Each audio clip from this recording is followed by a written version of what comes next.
Hello everyone, फिर से एक बार बहुत बहुत स्वागत है आप सभी का आपके अपने YouTube channel soft study Akash Kumar पर। साथियों, आज मैं आपके लिए लेकर आया हूं क्लास 12 ज्योग्राफी का most VVI short long question answer set 4 video. Friends, मैं आपको हर सेट में ज्योग्राफी के मोस्ट इंपॉर्टेंट क्वेश्चंस का प्रैक्टिस करा रहा हूं, जो कि आपके एग्जामिनेशन के लिए काफ़ी ज़्यादा इंपॉर्टेंट रहने वाला है। शुरू करेंगे आज के अपने पहले क्वेश्चन से। फर्स्ट क्वेश्चन है, जनसंख्या की प्राकृतिक वृद्धि को परिभाषित करें। यानी कहता है define natural growth of population. अब देखिए, नेचुरल ग्रोथ क्या होता है पॉपुलेशन का। ऐसे तो आप सभी लोग जान रहे हो कि जनसंख्या हम लोग किसे कहते हैं। बिल्कुल, जनसंख्या का मतलब होता है जन का संख्या, यानी कहने का मतलब कि मनुष्यों की संख्या को ही कहते हैं जनसंख्या। यहाँ पर बात आ रही है कि इसके प्राकृतिक वृद्धि को परिभाषित करना है। तो दोस्त, प्राकृतिक वृद्धि क्या होता है इसे अच्छे तरीके से समझिएगा। पहली बात तो कि देखिए, जनसंख्या को प्रभावित करने वाले कारक क्या होते हैं आपके, जन्म दर और मृत्यु दर। जन्म दर का मतलब समझ लीजिएगा, आपके एग्जामिनेशन के लिए इंपॉर्टेंट रहेगा। जन्म दर क्या होता है? जन्म दर कहने का मतलब होता है प्रति हजार में मतलब जीवित शिशुओं की संख्या। 1000 अगर बच्चा जन्म लेता है तो उसमें से कितना बच्चा जीवित रहता है उसको कहते हैं जन्म दर। और बात आती है मृत्यु दर की, तो मृत्यु दर का मतलब होता है कि 1000 लड़का में से कितना बच्चा क्या हुआ, तो मतलब मर गया, तो उसको कहते हैं मृत्यु दर। ध्यान रखिएगा इस बात का। तो सबसे पहले आपने जाना कि जनसंख्या की वृद्धि को करने में कौन जो अपना अहम रोल अदा करता है, जन्म दर और मृत्यु दर। यहाँ पर बात की जाती है, देखिए हमारा आंसर कहता है कि किसी क्षेत्र विशेष में 2 समय अंतरालों में जन्म और मृत्यु के अंतर से बढ़ने वाली जनसंख्या को उस क्षेत्र की प्राकृतिक वृद्धि कहते हैं। कहने का मतलब, प्राकृतिक वृद्धि कहने का मतलब हो गया कि जन्म दर में से मृत्यु दर को घटा लीजिए। जन्म दर में से मृत्यु दर को घटा लीजिए। 1000 लड़का जन्म लिया, उसमें से कितना बच्चा मर गया। एग्जाम्पल के तौर पर मैं आपको समझा दूँ, मान लीजिए 1000 लड़के ने जन्म मतलब शिशु ने जन्म लिया, उसमें से 300 बच्चा मर गया। ठीक है, तो माइनस कर लेंगे 300 को, तो यहाँ पर आ गया हमारा 700। तो ये हमारा 700 क्या होगा, प्रकृति में क्या हो गया, वृद्धि हो गया, जनसंख्या का वृद्धि हो गया। ध्यान रखिएगा, यही हमारा कंसेप्ट कहता है। नेक्स्ट हमारा क्वेश्चन 2 कहता है, ये भी आपके लिए काफ़ी ज़्यादा इंपॉर्टेंट रहेगा, ध्यान रखेंगे आप लोग कि जनसंख्या की धनात्मक वृद्धि तथा जनसंख्या की ऋणात्मक वृद्धि से आप क्या समझते हैं। दोस्तों समझ लीजिए, जनसंख्या की धनात्मक वृद्धि तब होती है जब 2 समय अंतरालों के बीच जन्म दर मृत्यु दर से अधिक हो। मतलब देखिए, जब पॉजिटिव ग्रोथ कब होता है, मैंने आपको ये सब क्वेश्चंस करा रखा है। देखिए, मैंने चैप्टर 2 का पूरा लाइव क्लास लिया था बहुत अच्छा से, तो उसमें मैंने आपको कराया था। तो ध्यान दीजिएगा आज फिर से, जनसंख्या की धनात्मक वृद्धि तब होती है जब 2 समय अंतरालों के बीच जन्म दर मृत्यु दर से अधिक हो। जन्म दर क्या हो, मृत्यु दर से अधिक हो। अन्य देशों से लोग अस्थायी रूप से उस देश में प्रवास कर जाएं, या अन्य देश से लोग क्या हो जाएं, हमारे देश में चाहे किसी भी देश में आ जाएं, तो वहां पर क्या होता है, वृद्धि होता है। तो इसको कहते हैं धनात्मक वृद्धि। ठीक है, धनात्मक वृद्धि का समझ लीजिए। अब ऋणात्मक वृद्धि क्या होता है समझिए, यदि 2 समय अंतराल के बीच जनसंख्या कम हो जाए तो उसे जनसंख्या की ऋणात्मक वृद्धि कहते हैं।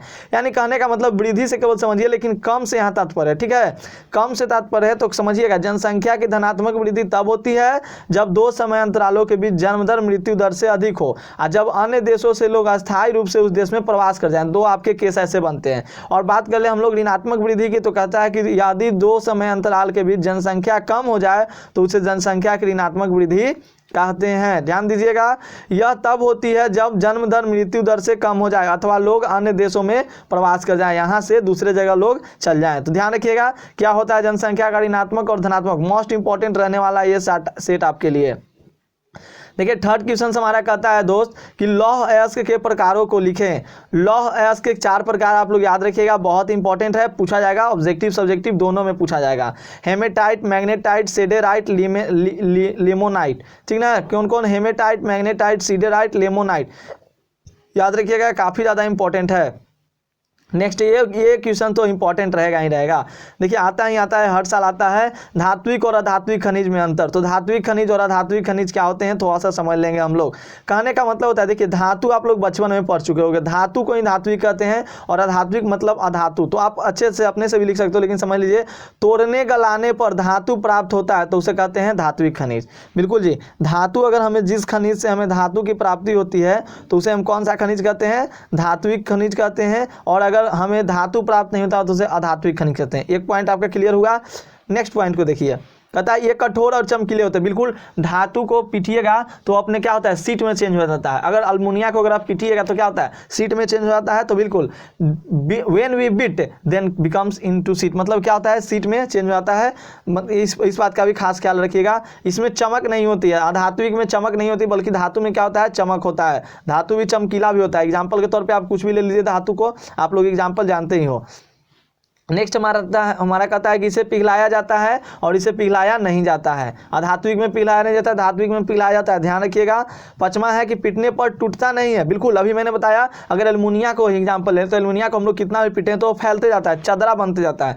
लेकिन अगर बात कर ले हम लोग अधातु की, तो वो क्या होता है, टूट के चुकनी चूर हो जाता है। चुकनी चूर का मतलब समझते हैं, चकना चूर हो जाता है, टूट जाता है पूरा का पूरा चुकनी चूर। नेक्स्ट हमारा कहता है कि यह मुख्यतः अग्नेय चट्टानों से प्राप्त किया जाता है, और यह मुख्यतः क्या होता है, ये परतदार चट्टानों से प्राप्त किया जाता है। परतदार, ये अग्नेय चट्टान से, यानी इग्नियस रॉक से प्राप्त किया जाता है आपका धात्विक खनिज, और आपका परतदार चट्टान से प्राप्त किया जाता है अधात्विक खनिज। काफ़ी ज़्यादा इंपॉर्टेंट है, ध्यान रखेंगे इन सभी टर्म्स को। नेक्स्ट हमारा क्वेश्चन कहता है क्वेश्चन 5, ये भी आपके लिए वेरी वेरी इंपॉर्टेंट है दोस्त, इसे भी आप लोग समझ कर ही जाइएगा। मैं सभी क्वेश्चन आपको एक्सप्लेनेशन सहित करा रहा हूँ ताकि आप अच्छे से समझ जाएं। क्वेश्चन 5 कहता है हमारा, गंदी बस्तियों की समस्याओं को लिखें। कहता है what right the problems of slums. कहता है झुग्गी झोपड़ियों तथा रद्दी मकानों के गहन समूह को मलिन या गंदी बस्तियां कहते हैं। इसकी प्रमुख समस्याएं निम्न है। बिल्कुल समझिएगा, मलिन बस्ती किसे कहते हैं, कहने का मतलब हुआ कि झुग्गी झोपड़ियों तथा रद्दी मकानों के गहन समूह को हम लोग कहते हैं मलिन या गंदी बस्तियां। कहता है घोर गरीबी, जीर्ण शीर्ण मकान, स्वास्थ्य की न्यूनतम सुविधाएं, खुली हवा का अभाव, पेयजल, शौच व प्रकाश आदि का अभाव। जहाँ पर ये सब चीज़ ना रहे ना, तो उसे क्या कहते हैं हम लोग, गंदी बस्ती कहते हैं। अब जानिए, जहाँ पर जहाँ लैट्रिन नहीं है, लैट्रिन की सुविधा नहीं है, मतलब जिसको आप बाथरूम लैट्रिन जो भी कहिए, तो मतलब वहाँ पर खुली हवा का अभाव है, स्वास्थ्य सुविधा बहुत खराब है। जैसे आप मुसहर टोली में जाइएगा तो यही सब इसी तरह का रहता है ना, तो इस बात का भी खास ख्याल रखिएगा, काफ़ी ज़्यादा इंपॉर्टेंट रहता है। लेकिन ज़्यादा लोग ऐसे नहीं रहते हैं, बस मतलब एक तरह से मैं जो देखता हूँ वो मैं बता रहा हूँ, ठीक ना। पेयजल, देखिए कभी कहीं क्या रहता है, पेयजल का बहुत ज़्यादा अभाव रहता है। कहीं कहीं गलियाँ भी क्या होती हैं, संकरी गलियाँ होती है, तो वो विकसित नहीं होता है। गंदी बस्ती इसी को कहते हैं, ठीक है। क्लियर होगा सभी को। नेक्स्ट हमारा क्वेश्चन कहता है क्वेश्चन 6, ये काफ़ी ज़्यादा इंपॉर्टेंट है दोस्त, आपके लिए काफ़ी ज़्यादा इंपॉर्टेंट है। प्लीज़ इसे याद कर लीजिएगा, एक बार याद कर लीजिएगा, मेरी बात को भी मानिएगा, याद कर लीजिएगा। कहता है बोकारो एवं पुणे शहर के महत्व का उल्लेख करें। तो बोकारो झारखंड का क्या है, प्रमुख लोहा इस्पात औद्योगिक नगरी है, और इसे स्टील सिटी के नाम से जाना जाता है। किसे, बोकारो को स्टील सिटी के नाम से पुकारा जाता है, ध्यान रखिएगा। और पुणे जो है, यहाँ पर पुणे की बात की जा रही है, तो पुणे आपका महाराष्ट्र का प्रमुख शैक्षणिक, ऐतिहासिक एवं औद्योगिक नगर है। कहने का मतलब शैक्षणिक, ऐतिहासिक एवं औद्योगिक नगर आपका पुणे है, जो कि महाराष्ट्र में, पुणे महाराष्ट्र का, ध्यान रखिएगा, इंपॉर्टेंट रहेगा दोस्त। नेक्स्ट हमारा देखिए 7 नंबर क्वेश्चन कहता है कि जूट की खेती के लिए, हमने पिछले वीडियो में गन्ना की खेती के लिए जाना था, यहाँ पर हम लोग जानेंगे जूट की खेती के लिए। तो कहता है जूट की खेती के लिए आदर्श परिस्थितियाँ क्या होनी चाहिए। तो कहता है यहाँ पे कि जूट की खेती के लिए आदर्श परिस्थितियाँ निम्न है। तापमान आपका 24 से 35 डिग्री सेल्सियस होना चाहिए। बात कर ले हम लोग वर्षा की, तो 120 सेंटीमीटर से 150 सेंटीमीटर तक की बारिश होनी चाहिए। मिट्टी की, तो जलोढ़ मिट्टी में अच्छी तरीके से बोई जाती है, आपकी जूट की खेती की जाती है। भूमि होनी चाहिए समतल, और श्रमिक क्या होते हैं, संस्था एवं कुशल होते हैं। धान की खेती में रोपनी या कबड़िया मजदूर जो होता है एकदम बहुत सस्ते में मिल जाता है। इसी प्रकार से यहाँ जूट की बात की जा रही है। नेक्स्ट हमारा कहता है क्वेश्चन नंबर 8, भारतीय कृषि की प्रमुख समस्याओं को उल्लेख करें। तो भारत की कृषि में देखिए क्या क्या है, ऑब्जेक्टिव में तो हर साल पूछता है जी, हर साल पूछता है ये बात। देखिए अनियमित मानसून पर निर्भरता, निम्न उत्पादकता, छोटे खेत तथा विखंडित जोत, और भूमि सुधारों की कमी, आड़ी सब बढ़ाता है, दूसरा का आड़ी दूसरा में बांध देगा, इस बात का भी ध्यान रखिएगा। तो इस तरह से भी होता है भारतीय कृषि में, हमारे यहाँ बहुत ज़्यादा प्रचलित है। वाणिज्यीकरण का अभाव है, यानी यहाँ पर कॉमर्शियल किसी तरह का नहीं है, और कृषि योग्य भूमि की निम्नीकरण है, निम्नीकरण भी यहाँ पर बहुत ज़्यादा है। तो याद रखिएगा, बहुत इंपॉर्टेंट ये सब क्वेश्चंस रहने वाले हैं, आप आसानी से इसका आंसर दे सकते हो। चलिए हमारा क्वेश्चन, नेक्स्ट क्वेश्चन हमारा कहता है क्वेश्चन नंबर 9, समझिएगा। क्वेश्चन नंबर 9 कहता है संचार तंत्र के महत्व को लिखें, यानी right the importance of communication network. समझिएगा, कहता है कि right the importance of communication network, तो संचार तंत्र के महत्व को लिखना है। देखिए यहाँ पे आपका आंसर कहता है दोस्तों, क्लियर कर लूँ, पीडीएफ थोड़ा सा लोड हो जाए फिर मैं आपको समझा दूँ। क्लियर हो गया, दिखाई दे रहा है क्लियर।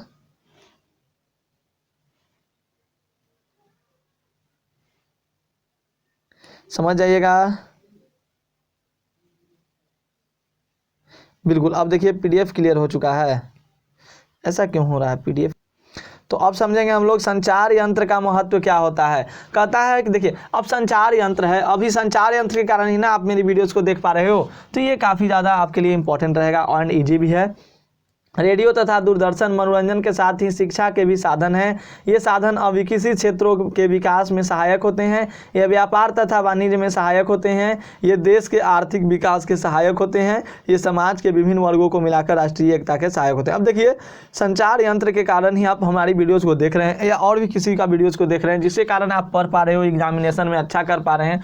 तो ये क्या हुआ, देश के लिए आर्थिक सहायक, देश के लिए क्या हुआ है, सहायता प्रदान करेगा कि नहीं, देश के विकास में कार्य कर रहा है या नहीं। हर तरह से आप संचार के यंत्र के बारे में लिख दीजिएगा। इसको समझाने की ज़्यादा आवश्यकता नहीं है, आप आसानी से अपने से भी लिख सकते हो, बिल्कुल लिख सकते हैं। ध्यान दीजिएगा, यहाँ पे हमारा क्वेश्चन 10 कहता है कि व्यापार संतुलन से क्या तात्पर्य है। व्यापार संतुलन से क्या तात्पर्य है, तो कहता है what is meant by balanced trade. अब व्यापार संतुलन का मतलब होता है बैलेंस, और बैलेंस का मतलब भी तराजू भी होता है, लेकिन यहाँ पर बैलेंस का मतलब हम लोग संचार से समझेंगे। कहता है कि आयात और निर्यात के अंतर को व्यापार संतुलन कहा जाता है। बिल्कुल साथियों, आयात और निर्यात, मैंने पिछले वाले वीडियोज में आपको बताया कि आयात क्या है और निर्यात क्या है, क्योंकि बहुत ज़्यादा इस सभी क्वेश्चन को ही मांग की जाती है, इन सभी क्वेश्चन को पूछा जाता है।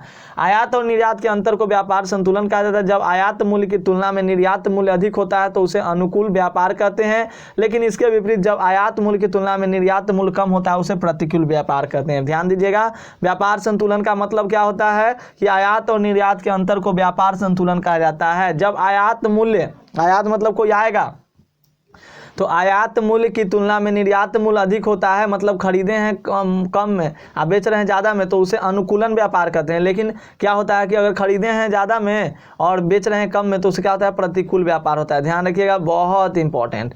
नेक्स्ट हमारा क्वेश्चन कहता है कुटीर उद्योग एवं लघु उद्योग में अंतर स्पष्ट कीजिए।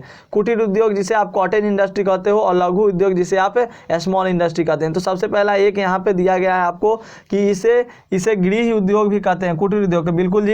और लघु उद्योग जो होता है वो कुटीर उद्योग की तुलना में क्या होता है, बड़ा होता है। जैसे हम लोग यहाँ पर देखिए, लघु उद्योग में कुछ एग्जांपल्स भी मैंने यहाँ पे लिखे हैं, आपके लिए इंपॉर्टेंस रहेगा आपके एग्जामिनेशन के लिए ये सभी प्रश्न। तो कहता है कि इसे गृह उद्योग भी कहते हैं, यह विनिर्माण निर्माण उद्योग की सबसे छोटी इकाई है और ये कुटीर उद्योग की तुलना में आकार में बड़ा होता है। कौन आपका, तो लघु उद्योग। ये कुटीर उद्योग के बारे में बात की जा रही है इधर, और इधर हम लोग बात कर रहे हैं लघु उद्योग के बारे में। ध्यान दीजिएगा आप लोग, इसे मानव के हाथों का प्रयोग होता है, इसमें मानव के हाथों का प्रयोग होता है साथियों, बिल्कुल ध्यान रखेंगे आप लोग।